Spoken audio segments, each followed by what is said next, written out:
El primer ministro británico Gordon Brown anunció este lunes que va a tener lugar la esperada investigación sobre la guerra de Irak y los hechos previos que llevaron a ella. Pero aunque esta va a ser independiente, va a realizarse en privado, dado que afecta a cuestiones de máxima seguridad para el Reino Unido. La investigación, según informó Brown ante la Cámara de los Comunes, va a cubrir el periodo entre Xunetu del 2001 y Xunetu del 2009 y va a estar presidida por Sir John Chilcot, que ya formó parte de la investigación fecha sobre les armes de destrucción masiva. El primer ministro precisó que va a preverse que el sotraballo dure por lo menos un año y que valga para identificar les lecciones de prendíes y no para aportar culpes. En cuanto al hecho de que la investigación sea en privado y no pública, como reclama la oposición, Brown defendió que es preferible que los testigos dean el so tiempo de la forma más candial posible. No va a haber ningún documento ni testigo británico más allá del objetivo de la investigación, prometió. Según el primer ministro, va a revelar toda la información menos la secreta y va a ser independiente de fecho del gobierno. La anuncia de Brown recibió con críticas por parte de la oposición, en particular al plazo en el que se van a dar a conocer los resultados de la misma. Según el cabezalero de los conservadores, David Cameron, el hecho de que el resultado se conozca después de las próximas generales puede hacer pensar a la población que el proceso está amañado para asegurar que el gobierno evite tener que enfrentarse a cualquier conclusión inconveniente. Por su parte, el cabezalero liberal demócrata Nick Clegg, que de mientras todo este tiempo reclamó que la investigación sea pública, defendió que el gobierno debe ser apellar el libro de esta guerra, como lo abrió, en secreto. Para establecer la confianza pública, dicen, esta investigación a hacerse en público.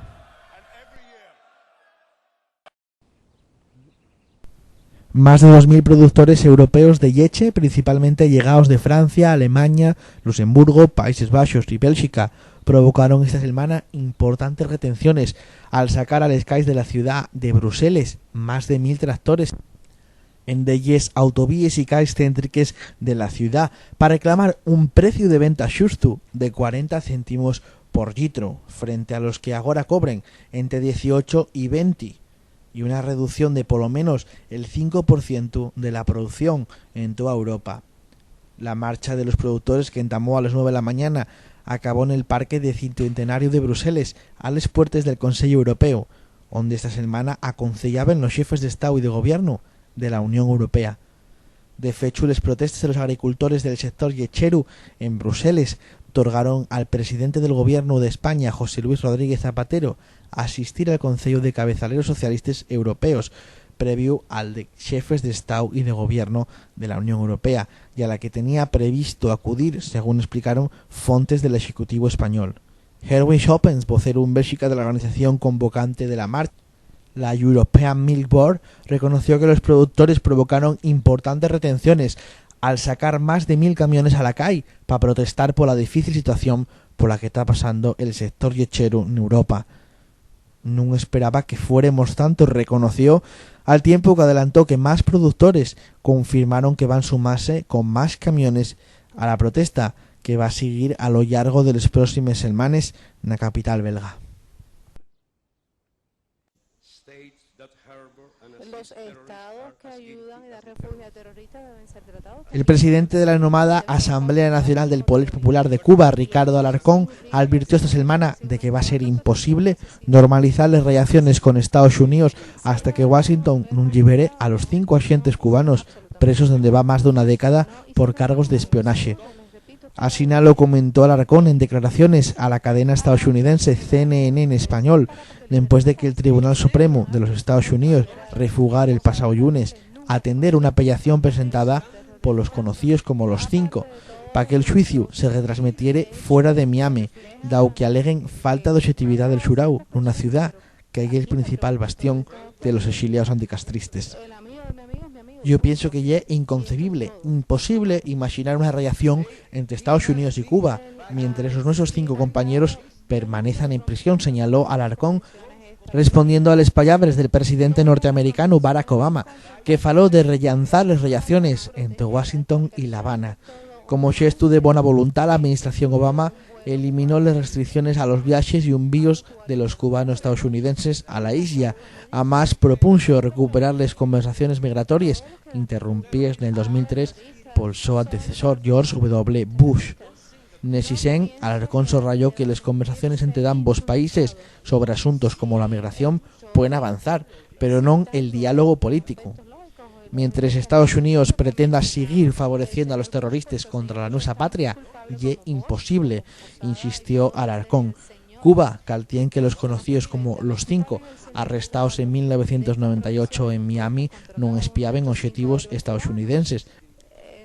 La su misión, según contó Alarcón, era infiltrarse en grupos violentos de exiliados cubanos para prevenir supuestos futuros atentados. British Airways pidió a los 30.000 empleados de la aerolínea en el Reino Unido que trabajen voluntariamente en sin cobrar, de mientras una semana o un mes como máximo, para ayudar a que la empresa sobreviva, según informó este martes la BBC. La compañía, que no precisó qué aforros espera gamar con esta iniciativa, indicó que falla este pedimiento a través de un correo electrónico que envió a la su plantilla en el Estado. Al parecer, la propuesta llanzóla el mes pasado la compañía cuando solicitó a los dos trabajadores la renuncia voluntaria a un mes de trabajo. Un vocero de la aerolínea reveló que la iniciativa recibió un total de 1.000 solicitudes de baja, aunque British Airways va más allá al plantear que los trabajadores renuncien al sueldo, pero eso sí, no al trabajo. En un artículo interno en el su boletín de noticias, la compañía británica solicita a los dos empleados que escuellan voluntariamente entre dejar de trabajar una semana o un mes sin pagar, medida que hasta podía extenderse a lo largo de entre 3 y 6 meses, y ponga al su propio consejero delegado, Willie Walsh, como ejemplo. Este cargo de la empresa está acabante de advertir que la aerolínea está luchando por la sobrevivencia en medio de la crisis más seria que tuvo el sector aéreo. Precisamente Walsh renunció a cobrar el su salario correspondiente a Xunetu, que asciende a 61.000 llibres, en total 72.700 euros. Según expresó este mismo directivo, está buscando que en cada parte de la empresa contribuya de alguna manera al plan de sobrevivencia. Según informó la BBC, British Airways tuvo de mientras las últimas semanas conversaciones con los sindicatos de manera urgente y tra previsto que la semana que viene pueda anunciarse un acuerdo con los representantes de los trabajadores sobre los salarios y la productividad que permita finalmente la viabilidad de la aerolínea. British Airways perdió en el ejercicio 2008-2009 hasta 358 millones de llibres, 406 millones de euros, frente a los beneficios de 726 millones de llibres, 824 de euros, que algamare el año anterior. Y es la primera vez que esta aerolínea británica vuelve a los números encarnados desde el ejercicio fiscal 2001-2002, en el que contabilizó unas pérdidas en antes de impuestos de 236,35 millones de euros.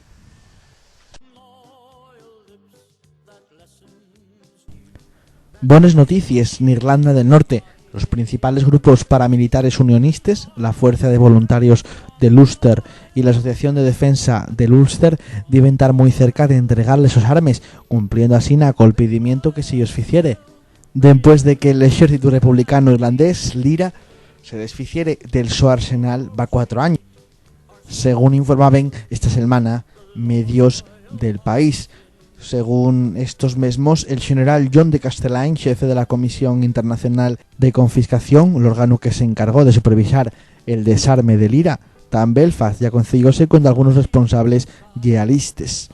Sí que así, un vocero de esta organización no quiso confirmar esta información, de la que se faen eco también otros medios estos días. No tenemos ningún comentario en estos momentos, nada más que esperamos informar al gobierno a últimos de agosto, señalaron.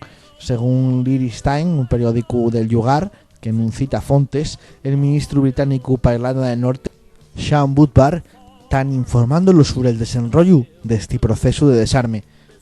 Los periódicos del país reconocen que el hecho de que la comisión independiente admitiere que va a informar al gobierno británico, bien confirmar que el proceso para la entrega de desarmes por parte de los grupos paramilitares del Ulster está en marcha.